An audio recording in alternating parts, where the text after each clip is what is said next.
the goal of the whole thing today, well, two goals, was for you to connect with each other, to start some conversations about collaboration and how we can move this forward in our community. But the second is for you to personally connect to some way that you're going to help commit to lowering the suicide rates in the communities that you care about. So I'm going to read off what I've heard today from our panelists and from our comments from the audience, and you think through yourself about what role you might be able to play in doing this.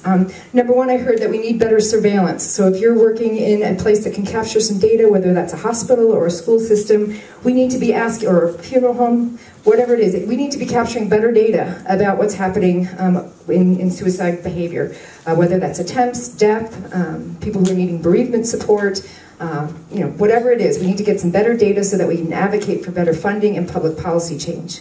Secondly, we need research. A number of people have said this, I'll say it again. If you're in a place that's providing services or doing programs, we need to know what's working. We need to have some evidence-based practices, again, so we can get better funding and so that we can use that funding to reach more people. Everybody here can write a letter. Everybody here can write a letter. Is anybody, we were supposed to have someone from Perlmutter's office. Do we have? Yes.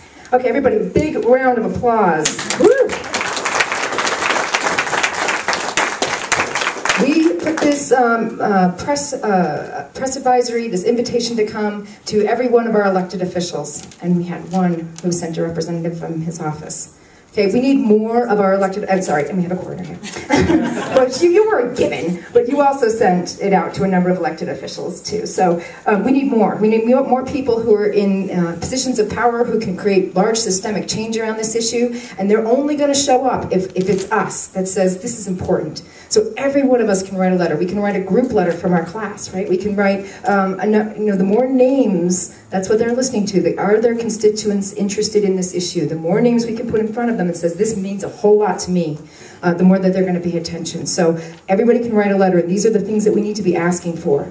More funding for the Office of Suicide Prevention, period.